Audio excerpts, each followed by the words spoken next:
Salut, c'est InfoCube Arcade. Je recode un jeunesse sur 4 moteurs différents. Au menu aujourd'hui, un mage qui traverse les murs, des plateformes qui bougent, un désastre avec des planches et un inventaire de génie.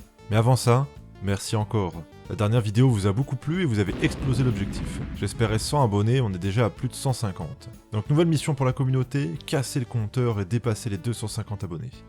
Merci encore pour votre soutien, je suis très fier que le projet vous plaise autant. Allez, accrochez-vous à vos claviers, la vidéo va être un peu plus technique, on est parti. On peut se déplacer dans toutes les salles du jeu, c'est très bien.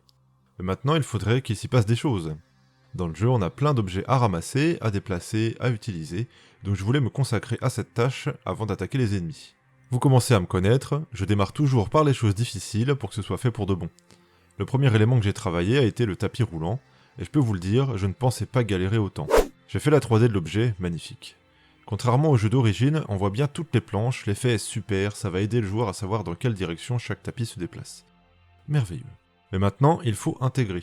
Vous vous rappelez, c'est ce que j'expliquais dans la vidéo précédente, il faut convertir cet objet du logiciel 3D en matière utilisable pour Unity. Ne sachant comment faire, j'ai demandé à Givre, un ex-salarié d'Ubisoft, pour qu'il me conseille. Hé, Givre! Oh non, InfoCube, bonjour. Il faut que tu m'aides, je dois exporter un tapis roulant. Oh, ok, waouh. Alors, de souvenir, il faut que tu aies un système de courbes à toi, ou que tu crées un squelette dans ton logiciel 3D. Flemme, mais merci pour tes idées. Ah ah ah. Bon courage.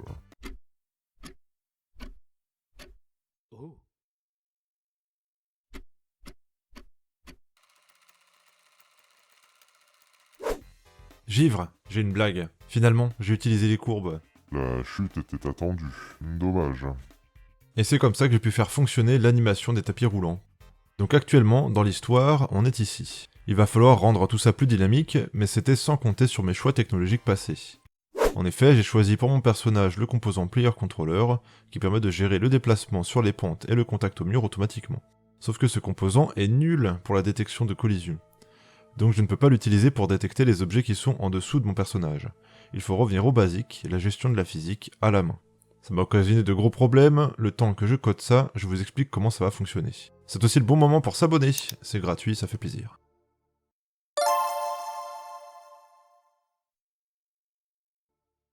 On a par exemple une plateforme mobile. Cette plateforme a une certaine vitesse, elle transmet cette vitesse à un capteur. Mon personnage sera équipé du même capteur, quand il tombera sur la plateforme, les deux vont communiquer pour dire qui est au-dessus de qui. Quand c'est fait, mon personnage peut alors ajouter à sa vitesse la vitesse du capteur qui est sous lui. Et j'insiste, c'est bien la vitesse du capteur qu'on utilise. Donc si on reprend notre tapis roulant, lui, il n'a pas de vitesse. Mais il peut quand même en fournir une au capteur, ce qui va déplacer mon personnage automatiquement. Vous l'avez compris, ce capteur je l'ai mis absolument partout. Ça m'a permis de créer de tout petits scripts qui affichent des plateformes secrètes, de ramasser des objets, etc. Et ça me permet aussi de gérer la transmission de vitesse à une pile d'objets. Si mon tapis roulant porte une caisse qui porte mon personnage, la vitesse passe d'un capteur à l'autre et tout le monde se déplace en même temps. Maintenant, nouveau problème. Ces objets sont cool, mais Solstice a un fonctionnement très spécifique. À chaque fois qu'on arrive dans une salle, tous les objets sont à leur place. Si on sort et qu'on revient, ils reprennent leur position d'origine.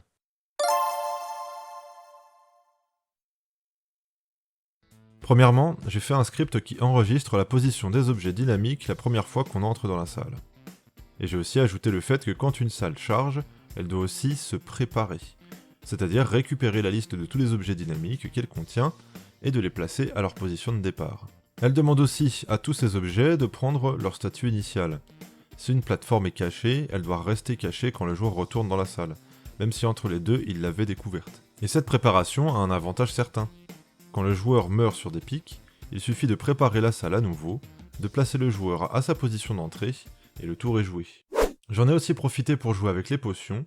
Maintenant que je connais tous les objets utiles de la salle, quand le joueur en boit une, les objets sont informés et peuvent réagir.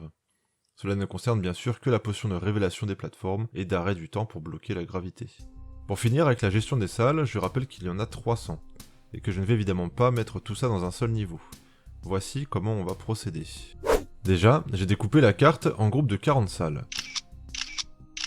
Puis j'ai activé le fait que certaines portes ne soient pas connectées à une salle directement, mais à celle d'un autre niveau. Et là, on en revient à la phase de préparation. Quand une de ces portes est détectée, la salle charge le niveau suivant en avance et branche la salle nécessaire pour la porte.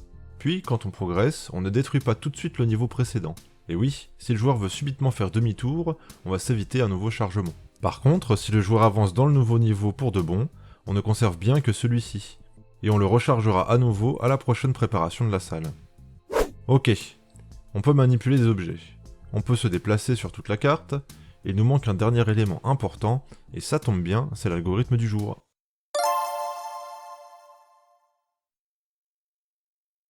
On a vu qu'on pouvait collecter des objets avec le capteur.